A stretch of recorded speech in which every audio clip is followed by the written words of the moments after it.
नमस्कार, मेरा नाम है निखिल और आप देख रहे हैं हमारा स्पेशल शो तारीख। इसमें हम सुनाते हैं उस तारीख से जुड़ी भारत की ऐतिहासिक कहानियां। आज है 4 अगस्त और आज की तारीख का संबंध है भारत के पहले परमाणु रिएक्टर से। किस्से की शुरुआत करते हैं 1945 से। 6 अगस्त की तारीख जापान में सुबह के 8:15 बज रहे थे। एक जोर का धमाका हुआ और कुछ ही मिनटों के अंदर एक हंसता खेलता शहर राख के ढेर में तब्दील हो गया। हम दूसरे विश्व युद्ध के दौरान जापान पर हुए परमाणु हमले की बात कर रहे हैं। इसके ठीक 3 दिन बाद यानी 9 अगस्त को दूसरा बम नागासाकी पर गिरा और दुनिया हमेशा के लिए बदल गई। इन 2 हमलों के बाद मानव युद्ध के इतिहास में पहली बार ऐसी किसी शक्ति का उपयोग हुआ था जिसका जिक्र इससे पहले सिर्फ मिथकों में हुआ था। दुनिया को समझ आ गया कि इस नई महाभारत में ये इकलौता ब्रह्मास्त्र है जिसके पास परमाणु हथियार होंगे वही शक्तिशाली होगा। भारत को आज़ाद होने में अभी 2 साल बाकी थे, लेकिन अंग्रेज़ों की वापसी तय हो गई थी और तब आगे की राह भारत को खुद ही तय करनी थी। ऐसे में एंट्री हुई डॉक्टर होमी जहांगीर भाभा की। वो कैम्ब्रिज से पढ़कर आए थे और न्यूक्लियर फिजिक्स के प्रति उनका लगाव जुनूनी स्तर तक था। मार्च 1944 में डॉक्टर भाभा ने सर दोराब टाटा ट्रस्ट में एक प्रपोजल सबमिट किया। ये एक न्यूक्लियर रिसर्च इंस्टीट्यूट बनाए जाने का प्रपोजल था। प्रपोजल को मंजूरी मिली और दिसंबर 1945 में Tata institute of fundamental research TIFR की स्थापना हुई और यहीं से भारत में परमाणु ऊर्जा पर रिसर्च का काम शुरू हुआ, पहलकदमी हुई। 1947 में भारत आज़ाद हुआ। नई सरकार ने 15 अप्रैल 1948 को एटॉमिक एनर्जी एक्ट पास कर दिया। संविधान अभी बना नहीं था, लेकिन देखिए इस काम को लेके कितने प्रॉम्प्ट थे उस टाइम की जो पॉलिटिकल लीडरशिप थी, जितने साइंटिस्ट थे। इसके तहत Indian atomic energy commission IAEC का गठन हुआ। IAEC का उद्देश्य था परमाणु ऊर्जा के क्षेत्र में भारत को अपने पैरों पर खड़ा करना। इसके गठन के मौके पर प्रधानमंत्री नेहरू ने कहा, परमाणु ऊर्जा विकसित करने के पीछे हमारा उद्देश्य केवल शांति है, लेकिन एक देश के तौर पर अगर हमें मजबूर किया गया तो हमें इसका इस्तेमाल और तरीकों से भी करना पड़ेगा। इस मसले पर हमारी भावनाएं कितनी ही पवित्र क्यों न हों, लेकिन हम में से कोई भी इसके वाजिब इस्तेमाल से इनकार नहीं कर सकता। दूसरे विश्व युद्ध के बाद जब दुनिया 2 गुटों में बंट गई तो भारत ने नॉन अलाइनमेंट की नीति अपनाई। गुट निरपेक्ष रहना चुना कि हम किसी ब्लॉक में नहीं जाएंगे, सोवियत के भी नहीं, US के भी नहीं, और हर वैश्विक मंच पर परमाणु हथियारों को रोकने की बात कही। लेकिन ये साफ था कि जब तक दूसरे देश न्यूक्लियर आर्म्स की होड़ में रहेंगे, भारत इससे पीछे नहीं हट सकेगा। इस दिशा में एक बड़ा कदम उठाते हुए 3 जनवरी 1954 को IAEC ने एक नया उपक्रम बनाया, atomic energy establishment Trombay AEET, जिससे भारत का लॉस एलामोस कहा गया। लॉस एलामोस अमेरिका की न्यू मैक्सिको राज्य में वो जगह है जहां अमेरिका ने मैनहट्टन प्रोजेक्ट के तहत परमाणु बम का आविष्कार किया था। इसके कुछ ही महीने बाद DAE यानी डिपार्टमेंट ऑफ एटॉमिक एनर्जी का गठन हुआ। प्रधानमंत्री नेहरू ने डॉक्टर भाभा को DAE का सेक्रेटरी नियुक्त किया। परमाणु ऊर्जा का महत्व आप इस बात से समझिए कि ये डिपार्टमेंट तब भी सीधे प्रधानमंत्री को रिपोर्ट करता था और अब भी ऐसा ही होता है। 15 मार्च 1955 को एनर्जी कमीशन की मीटिंग में तय हुआ कि ट्रॉम्बे में एक छोटा न्यूक्लियर रिएक्टर बनाया जाएगा। ट्रॉम्बे मुंबई के पास है, लेकिन इस तरह के रिएक्टर के लिए एनरिच्ड यूरेनियम की ज़रूरत थी और भारत में रिसर्च अभी स्थिति तक नहीं पहुंची थी कि वो यूरेनियम को एनरिच कर सके। ऐसे में डॉक्टर भाभा को कैम्ब्रिज के एक दोस्त की याद आई। ये थे जॉन कॉकरॉफ्ट, जो कैम्ब्रिज में वैज्ञानिक हुआ करते थे। उनकी मदद से अक्टूबर 1955 में United kingdom atomic energy authority और DAE के बीच एक समझौता हुआ, जिसके तहत UK ने भारत को एनरिच्ड यूरेनियम की सप्लाई करना शुरू किया। ईंधन की सप्लाई के अलावा इस रिएक्टर का बाकी सारा काम भारत में ही हुआ, मसलन इलेक्ट्रॉनिक पार्ट्स की असेंबली और रिएक्टर के अलग अलग हिस्सों का निर्माण। यूं तो अमेरिका और यूरोप की नज़र परमाणु ऊर्जा से संबंधित सभी गतिविधियों पर रहती थी, लेकिन किसी को उम्मीद नहीं थी कि अभी अभी आज़ाद हुआ एक देश परमाणु ऊर्जा के क्षेत्र में कुछ खास कर पाएगा। यहाँ तक कि डॉक्टर भाभा के दोस्त जॉन कॉकरॉफ्ट ने यूरेनियम दिलाने में मदद करते हुए भी कहा था, उन्होंने मदद की थी। लेकिन जब डॉक्टर भाभा ने उस वक्त कहा कि हम 1 साल के भीतर अंदर रिएक्टर बना लेंगे, तो कॉकरॉफ्ट ने उनसे शर्त लगाई थी कि 1 साल में ऐसा होना बहुत मुश्किल है, लगभग असंभव है। ये बात बेवजह भी नहीं थी। रिएक्टर को बनाने के दौरान कई दिक्कतें आईं। उदाहरण के तौर पर जब वैज्ञानिक रिएक्टर को तैयार कर रहे थे तो ट्रॉम्बे में कोई सरकारी कैंटीन नहीं हुआ करती थी। सरकारी नियमों के अनुसार बाहर से खाना लाना मना था, हाई सिक्योरिटी इन्वायरमेंट था। ऐसे में वैज्ञानिकों को 24 घंटे काम करना पड़ता था, कभी खाने के लिए, कभी ट्रैवल के लिए, कभी रिसर्च के लिए। इन हालातों को देखते हुए डॉक्टर भाभा ने प्रधानमंत्री को एक खत लिखा। सरकार के नियम और कानून इस काम में बहुत अड़चन पैदा कर रहे हैं, डॉक्टर भाभा लिखते हैं, जबकि ये बहुत प्रेशर वाला काम है और तेज़ गति से भी किया जाना ज़रूरी है। ऐसे में एक छोटी सी गलती भी हमें बहुत साल पीछे धकेल सकती है।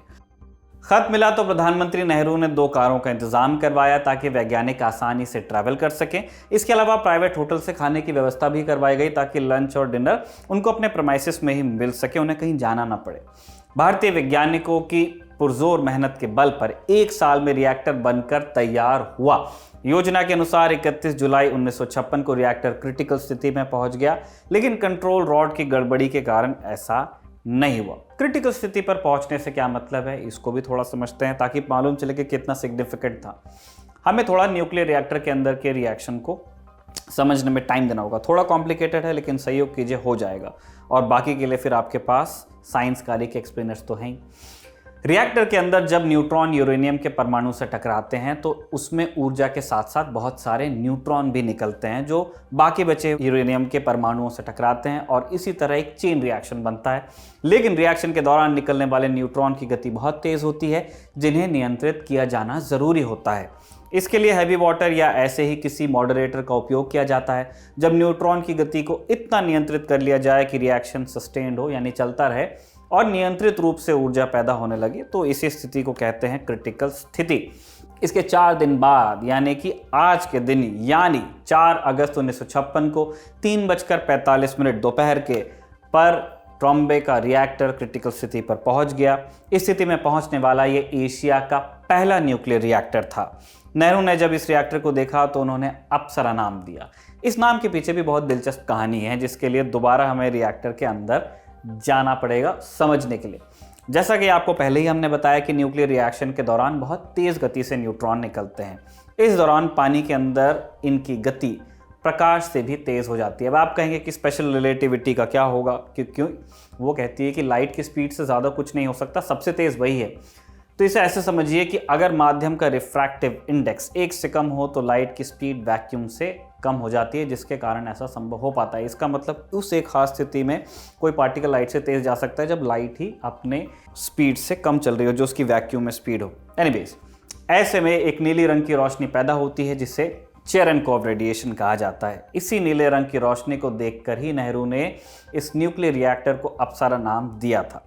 अप्सरा का मतलब जलकन्या भी होता है, और चूंकि ये एक पूल रिएक्टर था इसीलिए उन्होंने कहा कि ये सुंदर नीले रंग का है और पानी से भी जुड़ा हुआ है, तो इसके लिए अप्सरा ही सबसे उपयुक्त नाम होगा।